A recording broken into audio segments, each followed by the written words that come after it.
Hello, everyone, and welcome to the 30-Minute Gospel.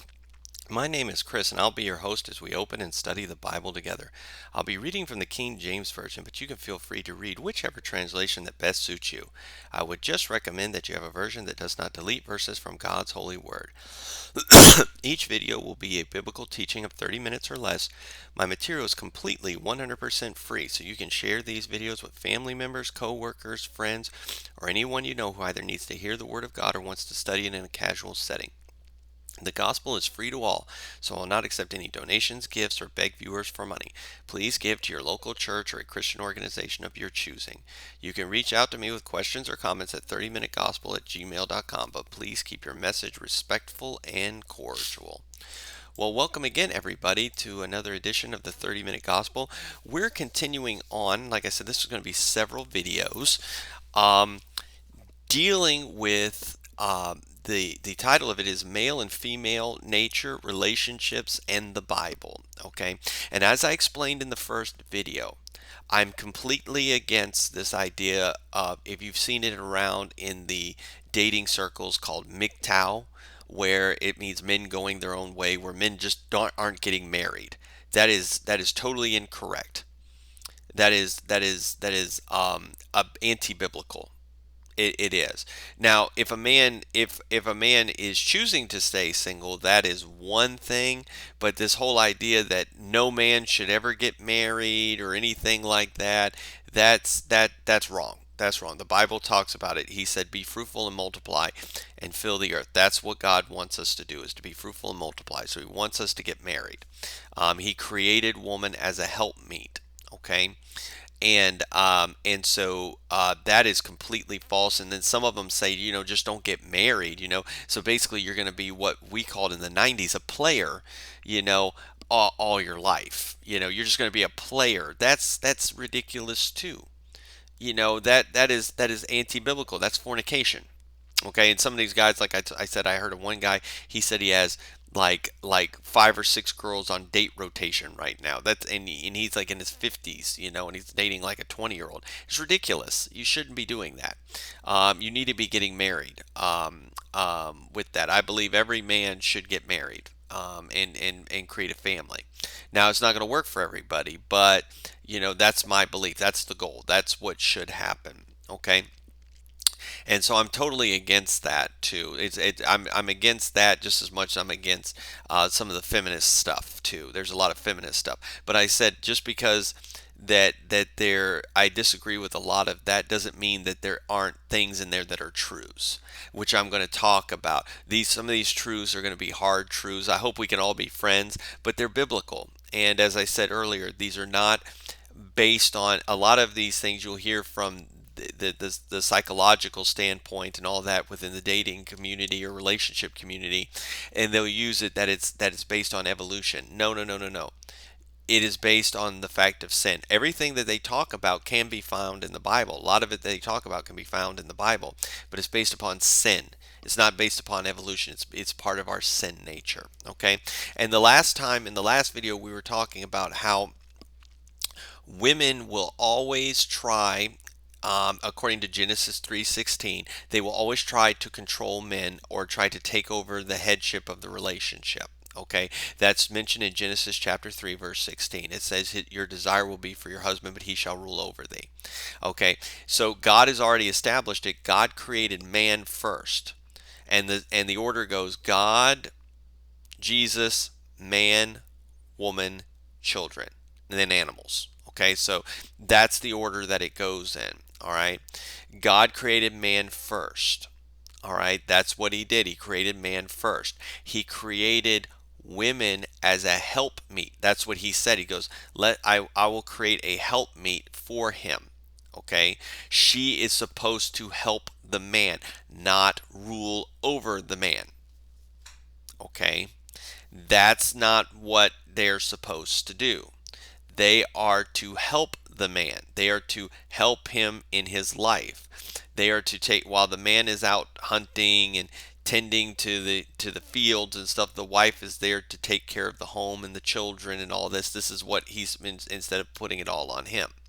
Okay, that's what he's supposed to do. But the man is the center. The man is the one who's supposed to work. Genesis chapter 3 talks about that. He says, by the sweat of your brow shall you earn your bread. Men are supposed to work. It doesn't say women are supposed to work. Women can work, but they're given options of working.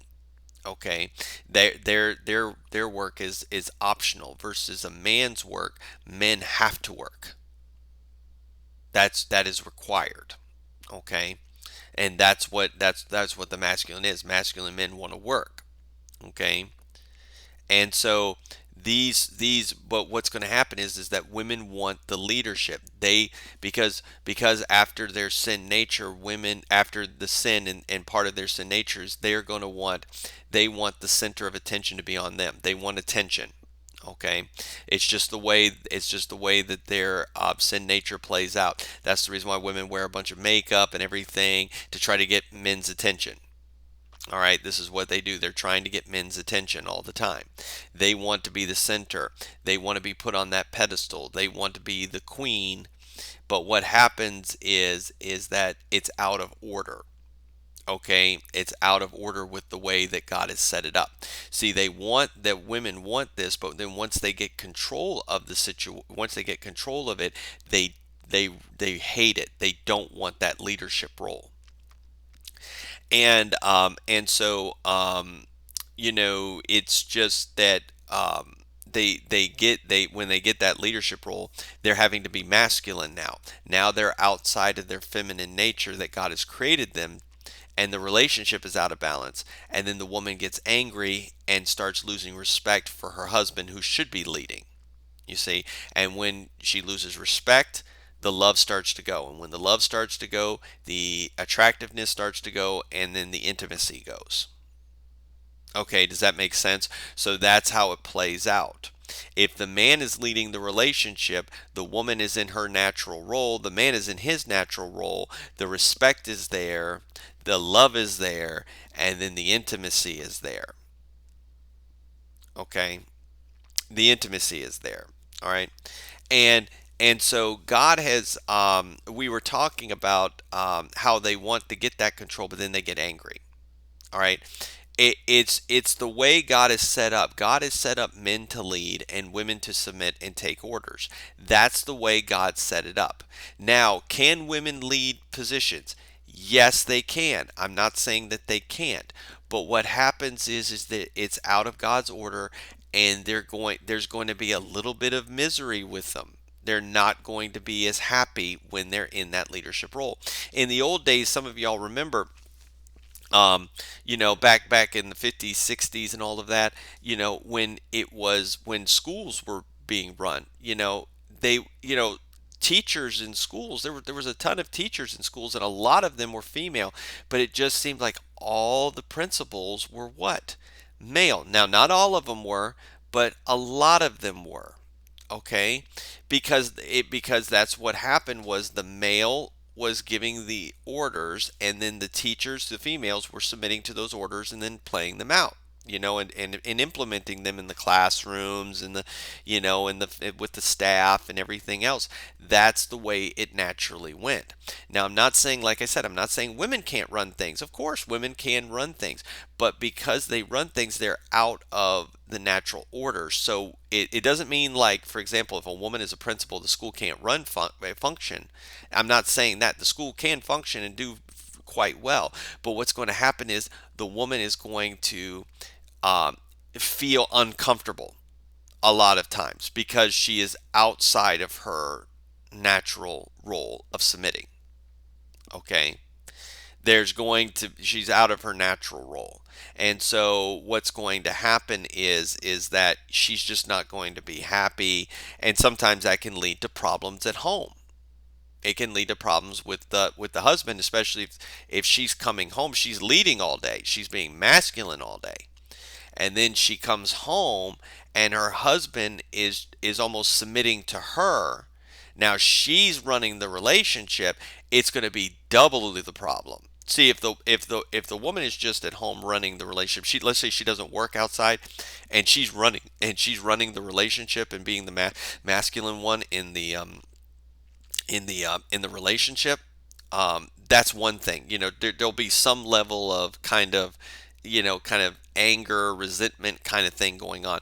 But if she's working and she is being masculine at work and then coming home and having to be masculine, it's going to be double the problems. There's going to be a lot more issues. Okay, that's why men, you have to, if your wife is a CEO, you need to, when she comes home, you got to be the masculine one and let her be feminine when she comes home. Let her relax, let her just do some of the household things while you're leading, you're making the decisions, you're disciplining the children, you're doing the heavy lifting things, and you just let her take care of some of the, the cooking, the cleaning and all of that stuff while you're doing that. That's what you should be doing. Okay.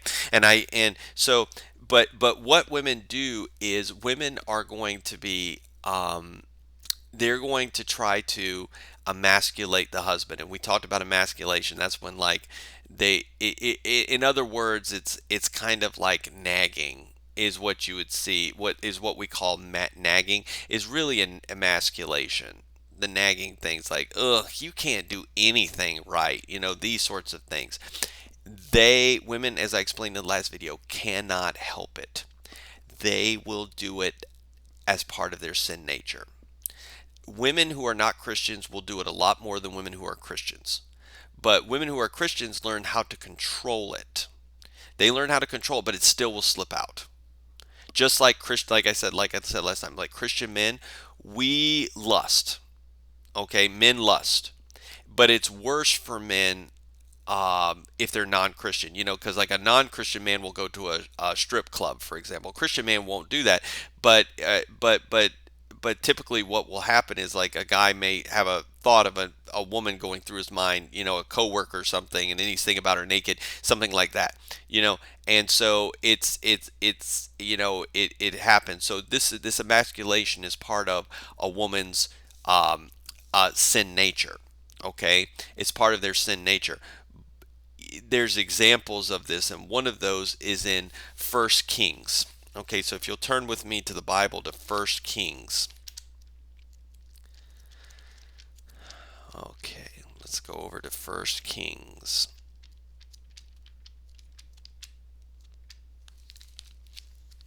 Okay, First Kings 21. Now, this is talking about the story of Jezebel and Ahab. Okay, it says in chapter 21. It says this. Let me see here. Yeah, it says verse 16. It says, "And it came to pass after these things that Naboth the Jezreelite had a vineyard which was in Jezreel, hard by the palace of Ahab king of Samaria. And Ahab spake unto Naboth, saying, Give me thy vineyard, that I may have it for a garden of herbs, because it is near unto my house, and I will give thee for it a better vineyard than it. Or if it is seem good to thee, I will give thee the worth of it in money. And Naboth said to Ahab, The Lord forbid it me, that I should give the inheritance of my fathers unto thee. It says, And Ahab came into his house heavy and displeased because of the word which Naboth the Jezreelite had spoken to him. For he had said, I will not give thee the inheritance of my fathers. And he laid him down upon his bed, and turned away his face, and would not eat bread, and would eat no bread. But Jezebel his wife came to him, and said unto him, Why is thy spirit so sad, and thou eatest no bread? And he said unto her, Because I spake unto Naboth the Jezreelite, and said unto him, Give me thy vineyard for money, or else if it please thee, I will give thee another vineyard for it. And he answered, I will not give thee my vineyard. And Jezebel his wife said unto him, Dost thou now govern the kingdom of Israel? Arise and eat bread, and let thine heart be merry. I will give thee the vineyard of Naboth the Jezreelite. Okay, so now what I want to say is this is about what's going on Ahab wants Naboth's vineyard. Naboth said, no, I'm not selling it to you. So Ahab went back to his palace, got on his bed, and started to cry and pout like a 5-year-old child. And Jezebel came in and said, basically, why are you crying. What's wrong with you? He basically was like, well, he wouldn't give me his vineyard, and Jezebel's like, what are you, like what are you, a pansy or something like that? Get up out of your bed, eat. Well, I'll get it for you. You see right there. Now, I'm not saying that what they did is right, is completely wrong, because they basically kill Naboth and take the vineyard. But what's happened is Ahab is an emasculated male. He is a emasculated, weak male who is allowing his wife to run everything. Okay, he is completely emasculated. See, Jezebel has emasculated him. He is worshiping her gods. He is letting her run everything. And and guess what? When she's running that relationship, she's essentially running the kingdom. And when she's running the kingdom is in hell. Okay? Why is it in hell? Well, it's not only that they're worshiping the gods, but what's happened is the order. Now, I'm not saying the guys did anything correctly in the nation of Israel, but one of the things that's happened here is the order of who's running things, who's in charge, is out of order. So that's going to make it doubly the problem. That's why Jezebel and Ahab he's considered the worst king, because the other kings didn't let their wives run things. They ran the kingdom. It wasn't great, but when they let his wife basically run the kingdom, which is not what God which is out of God's order, it makes it doubly the problem. Okay, does that make sense? Um, and so this is something that is the way God has set it up, is the man is in charge. Now, what does that mean? That means he's like the president. The woman is like the vice president. She is there to assist. Okay? But the man is the one in charge of the family. God holds the man responsible for how the family turns out, not the wife. If the wife is running things, it doesn't matter. God holds the man responsible. That's what happened. He looked at Adam and said, "What have you done?" Okay? What have you done?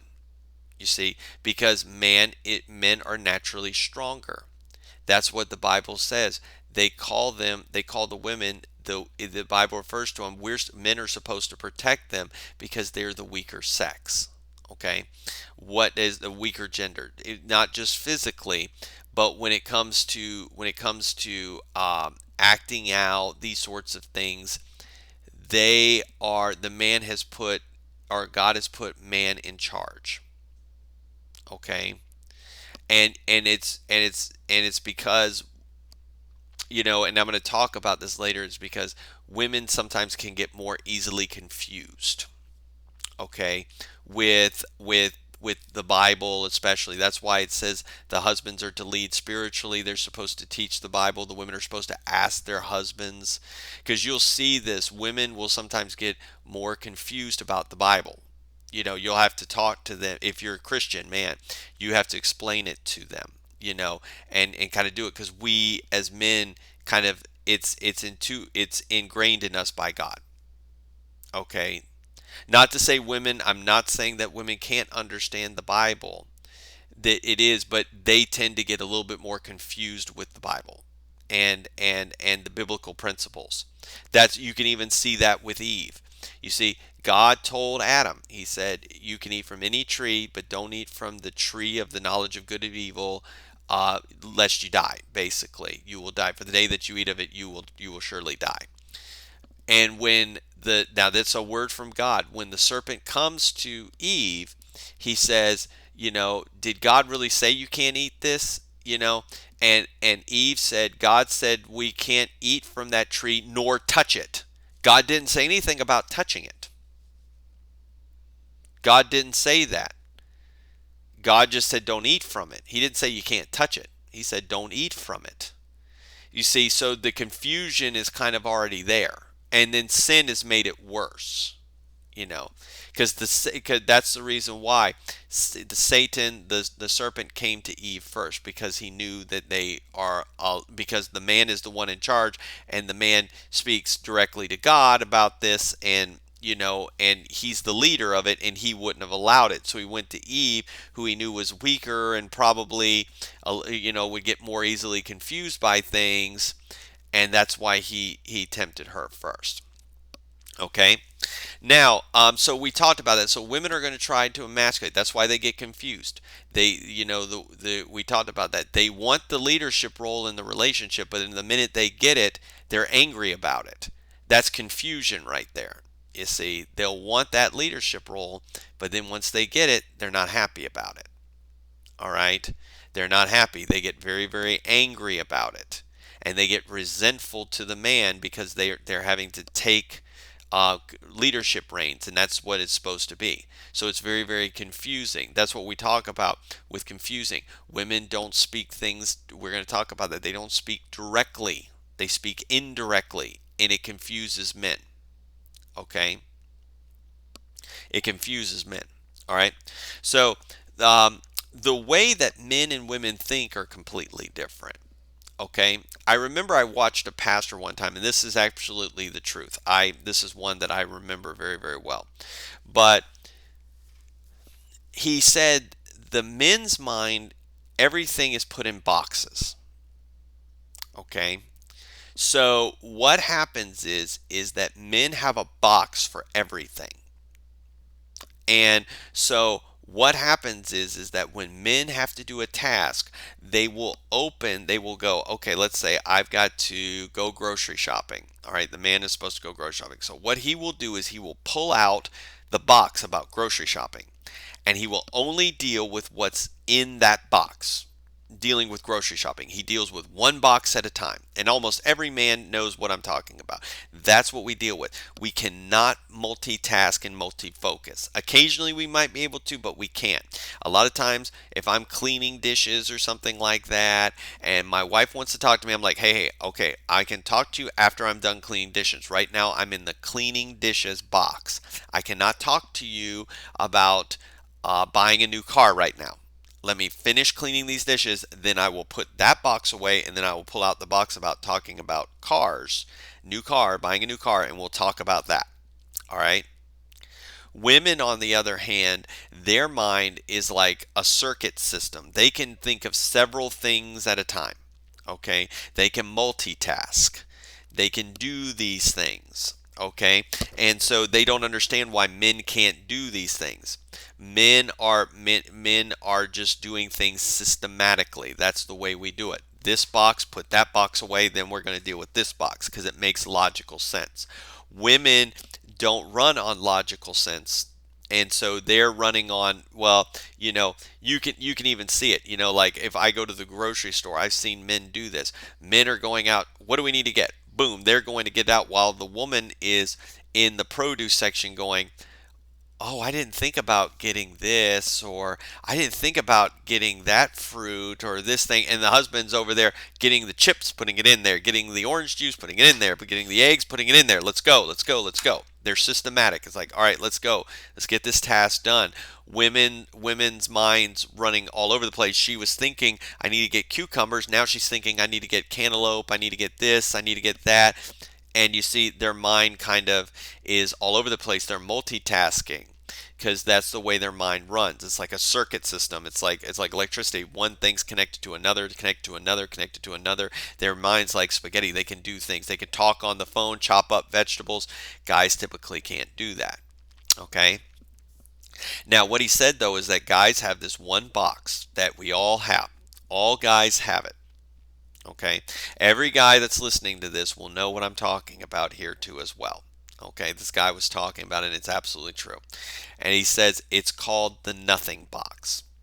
Okay, inside this box, now we have all these different boxes. Fix the car, paint the house. Uh, you know, chop up vegetables, whatever. We have all these different boxes in our minds, but we have what's called the nothing box.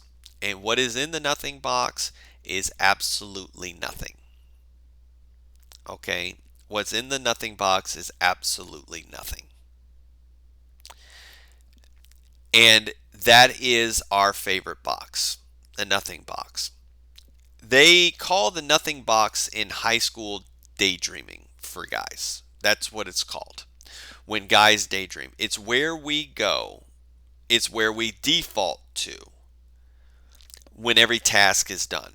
And our job is to get we love that nothing box because that's where we de-stress.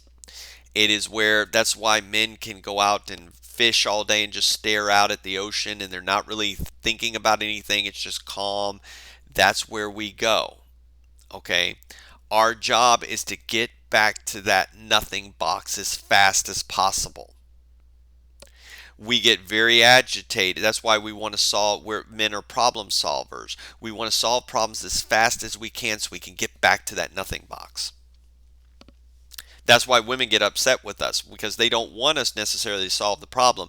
But what's happened is when a woman has brought a problem to us, it has now pulled us out of that nothing box. And now we're outside this nothing box, and now we want to go back to it. So we want to solve that problem as quickly as possible so we can go back there. Okay, that's where we do because that's where we de-stress. Women unfortunately don't have a nothing box. They don't have that. That's why women carry their stress a lot more. You will see that women typically are on more anti-anxiety medications. They have to get massages. They have to go to the salon and get pampered. They got to get, they have to do all these other things to de-stress because women don't have a nothing box to go to. And so they don't have a place to calm themselves down. And so, and because a lot of women will talk about this, how they run on emotion, that emotion stresses them out, gives them a lot of anxiety. So what they do is they come to their husbands who have to be solid rocks and be stoic to calm them down. If their husbands aren't calming them down, they were going to have to go somewhere else to do that, and that would be like to the massage, getting medication, these sorts of things. Okay, but men have that nothing box. That's why women, when you're talking to them, sometimes, when you pull them out, our job, we want to go back there. Our job is to get back to that nothing box as fast as possible. All right. So you understand that when my wife gives me a task, she's like, you need to clean the bathroom. I do it as fast as I can, and nobody disturb me. I want to get this done as fast as I can so I can go back to that nothing box and just relax and stay in there. Sometimes men like to mow the grass.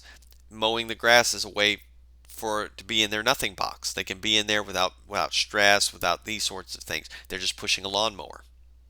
You know, it's very easy. So it kind of de-stresses them. But when women give them a task, you pull them out of the nothing box. All right. When that happens, whenever a problem comes, we're pulled out. We want to get back there. That's why we want to solve our problems. But like I said, unfortunately, women don't have this nothing box, so they don't have anywhere to go to de-stress mentally. I think God gave man the man is more stressed than the woman is with work and everything else, paying the bills and all this other stuff. Men are typically more stressful, so they needed a place of refuge to kind of calm themselves down. Women don't have that, and because society has gotten more and more stressful for women, they have no place to stress it out. So that's why they're on the anti-anxiety medications. They're getting more massages, these sorts of things. All right. Well, we'll continue on with this next time. I just want to thank you all for tuning in and just remind you to like and subscribe to the channel. Like this video, subscribe to the channel. And also, I have a message on my YouTube called Peace with God, the Gospel Message. Please send that out to anybody you know who needs to hear the gospel because we are running out of time. And I also have a Facebook page, 30 Minute Gospel with Chris, that you can like and subscribe to. And I have an email, 30minutegospel@gmail.com. You can email me. All right. I thank you all again, and I will leave you with this. Remember, just as Theodore Roosevelt once said, a thorough knowledge of the Bible is worth more than a college education. God bless you all.